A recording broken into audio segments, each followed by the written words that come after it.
Hello guys, welcome back to my channel. I am Saif Ali Khan. Today in this video we are going to solve a new DSA problem of use for this guys. जैसा कि आप लोगों को पता है कि हम लोगों ने अभी शुरू किया है फ्लिपकार्ट के सीरीज, राइट। जो फ्लिपकार्ट में जितने भी क्वेश्चन पूछे गए हैं सारे के सारे क्वेश्चन हम लोग इस सीरीज के अंदर वन बाय वन करके सॉल्व करने वाले हैं। ऑलरेडी हम लोगों ने problem number first and second solve कर चुके हैं, तो आज हम लोग थर्ड प्रॉब्लम सॉल्व करेंगे जो कि है minimum number of jumps. Okay guys, चलिए हम लोग चलते हैं कि first of all problem statement क्या बोल रहा है उसको समझेंगे, उसके बाद हम लोग कोड करेंगे, राइट। तो क्वेश्चन है कि given an array of N integer array. तो एक हमें एरे दे रखा है जिसकी लेंथ क्या है, एन है, where each element represents the maximum length of the jump that can be made forward from the element. तो बोला गया कि वेयर जहां पर जो है ईच एलिमेंट जो है रिप्रेजेंट्स करता है ना, जितने भी एरे के अंदर एलिमेंट है सारे एलिमेंट रिप्रेजेंट्स करता है कि the maximum length of the jump that can be made forward, जितना बड़ा जंप लगा सकते हैं हम उस एरे पे, right. And from that element, इसका मतलब ये हुआ कि this means if array of I equal to X, array of I जो भी एलिमेंट होगा, राइट, उसका लेंथ, तो उतना लेंथ तक हम लोग आगे जंप कर सकते हैं उस एरे पे, right. Then we can jump any distance y such that y जो होगा less than equal to x होगा, गॉट इट। और नेक्स्ट बोल रहा है कि find the minimum number of jumps. अपना काम क्या है कि फाइंड आउट करके बतलाना है कि minimum number of jumps to reach the end of the array starting from the first element. First element से एंड एरे के एंड एलिमेंट तक पहुंचने में मिनिमम नंबर ऑफ जंप्स कितना होगा, वो अपने को फाइंड आउट करके बतलाना, right. If an element is zero, यदि एक एलिमेंट कोई जीरो है, तो then you can't move through the that element. यदि एलिमेंट ही नहीं है उसके अंदर तो हम लोग क्या मूव करेंगे आगे, राइट, कुछ नहीं। तो उसमें उस सिचुएशन में क्या करना है कि return -1 if you can't reach the end of the array, right. तो उस सिचुएशन में अपने को -1 रिटर्न करना है गाइस, ठीक है। तो यहाँ पर एक एग्जांपल दे रखा है कि ओनली वन लेंथ का एक एरे है 1 3 5 8 9 2 और 6 7 6 8 9, राइट।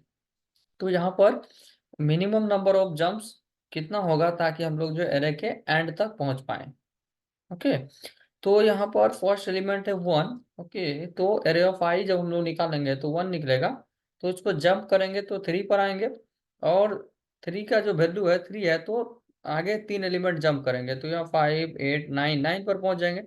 तो इसका वैल्यू निकालेंगे तो 9 हुआ, तो यहाँ से आगे जंप करेंगे हम लोग 9 एलिमेंट कर सकते हैं, राइट।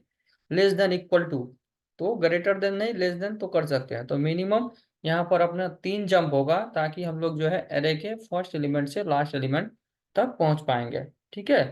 तो इस तरह से और नेक्स्ट एग्जांपल भी दिया रखा है, राइट। इस तरह से हम लोग इसको सॉल्व कर सकते हैं।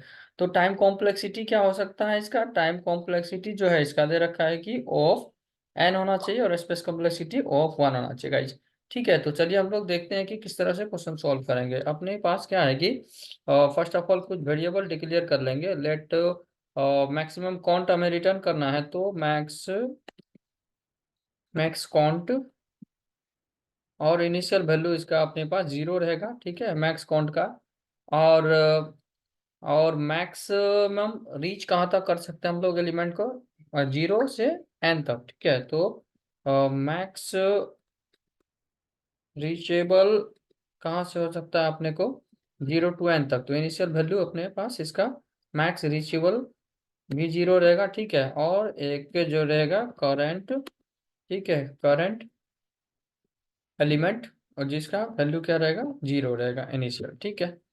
तो अभी क्या करना है कि अपने को ट्रेवर्स करना एरे पर। तो लेट आई इक्वल टू 0 और आई जो है और लेस देन n तक चलेगा, और आई को प्लस प्लस इंक्रीमेंट करते चले जाएंगे, राइट गाइज। अभी क्या करना है अपने को, मैक्सिमम रीचेबल एलिमेंट जो कंडीशन दे रखा था कि कितना रीच कर सकते हो, तो उसको हम लोग अपडेट करेंगे। तो किस तरह से करेंगे, मैक्स रीचेबल को अपडेट कर देंगे कि मैथ डॉट मैक्स, और यह मैक्स जो होगा मैक्स रीचेबल एलिमेंट जो है वो, और उसके बाद आई जो अपना इंडेक्स था प्लस अरे ऑफ आई। ठीक है, कि बोला गया था कि आई जो है कितना हम लोग जंप कर सकते हैं, तो एरे ऑफ आई की वैल्यू, राइट, तो आई प्लस एरे ऑफ आई, उसमें जो मैक्सिमम होगा वो अपना मैक्सिमम रीचेबल होगा, कि उतना हम लोग जंप कर सकते हैं। ठीक है गाइज, उसके बाद हम लोग क्या करेंगे कि इफ कंडीशन में चेक करेंगे, और करंट जो है, इफ करंट इक्वल इक्वल आई होता है, करंट का वैल्यू आई होता है, लेट्स कंसीडर फर्स्ट एलिमेंट। जब भी एग्जांपल फर्स्ट का लेंगे हम लोग, यहाँ पर देखिए, तो यहाँ पर इनिशियल वैल्यू क्या होगा इसका, जीरो, राइट, और इनिशियल वैल्यू यहाँ पर आई का वैल्यू जीरो है, राइट, और जो है यहाँ पर करंट का भी वैल्यू क्या है, जीरो। तो उस सिचुएशन में हम इस इफ के अंदर जाएंगे और फिर इसके अंदर चेक करेंगे कि if I not equals to होना चाहिए किसका, n-1 का, कहीं ऐसा तो ना हो कि हम लोग रीच कर चुके हैं, राइट, लास्ट एलिमेंट पर। तो यदि ऐसा होता है तो हम लोग क्या करेंगे इसमें, तब जा करके अपना मैक्स काउंट जो है उसको इंक्रीमेंट करेंगे, और जो है फिर करंट जो एलिमेंट है उसको हम लोग अपडेट करेंगे मैक्स रीचेबल से। ठीक है, मैक्स रीचेबल से इसको अपडेट कर देंगे। ठीक है, उसके बाद ये अपना फोर लूप था, फोर लूप से बाहर आने के बाद एक कंडीशन और चेक करेंगे कि इफ यदि जो है करंट अपना स्टील क्या है, लेस देन और इक्वल टू है n-1 का, तो इस सिचुएशन में अपने को क्या करना है कि रिटर्न करना है, रिटर्न -1 कर देना है। ठीक है, यदि ऐसा नहीं है तो क्या रिटर्न करना है, रिटर्न करना अपने को मैक्स काउंट।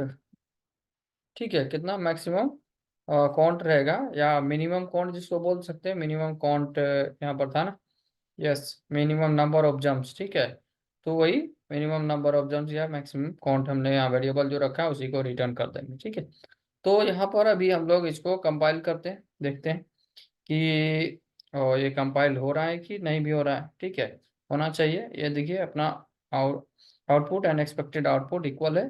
तो चलिए देखते हैं सबमिट करके कि टोटल टेस्ट केस कितना, सारा टेस्ट केस पास हो रहा है कि नहीं हो रहा है। यदि नहीं होता है तो हम लोग इसको डिबग कर लेंगे। ठीक है, यहाँ पर देखिए कुछ कुछ एरर आया, क्या बोलता है कि the first case were failed, क्यों फेल्ड हुआ, चलिए हम लोग देखते हैं इसको। ठीक है, तो यहाँ पर करंट n-1 मैक्स काउंट, ठीक है, और करंट जो है यहाँ पर मैक्सिमम रीचेबल, ठीक है, यहाँ पर लेस देन इक्वल टू आई। ठीक है, ओके, तो यहाँ पर हम लोग क्या करते हैं कि नॉट इक्वल टू n-1, और यहाँ पर चलिए थोड़ा सा कंडीशन चेंज करके देखते हैं, तो यहाँ पर क्या दे रहा है। ठीक है, यहाँ पर current less than n-1, yes, यहाँ पर देखिए इक्वल टू था, एक वही प्रॉब्लम आ रहा था कि करंट जो है यदि लेस देन होता है n-1 का तो अपने को रिटर्न करना है -1, अदरवाइज मैक्स काउंट के इक्वल टू रिटर्न करना है। ठीक है, तो यहाँ पर देखिए कि 1120, ये 12 टेस्ट केस था हम लोगों का, सारा टेस्ट केस पास हो गया। आई होप ये वीडियो आपको हेल्पफुल लगा होगा। ओके, आप क्या करिए कि आप खुद से क्वेश्चन को सॉल्व करिए, है ना, कोड एडिटर एडिटर खोलिए और खुद से सॉल्व करने की कोशिश करिए। ऐसे मैं इस प्रॉब्लम का लिंक जो है डिस्क्रिप्शन में दे दूंगा, तो आप वहाँ से इसको सॉल्व कर सकते हो। Okay, thank you very much for watching this video, I will see you in the next video. यदि वीडियो को लाइक नहीं किया तो लाइक कर दीजिए, चैनल को सब्सक्राइब कर लीजिए, दोस्तों के साथ शेयर करना मत भूलिएगा, क्योंकि हम लोग इस सीरीज के अंदर सारे क्वेश्चन वेरी वेरी इंपॉर्टेंट जिसको बोल सकते हैं कि जो कि कहीं ना कहीं हर एक कंपनी में पूछा गया है। ठीक है, तो वो क्वेश्चन सारे सॉल्व करने वाले हैं।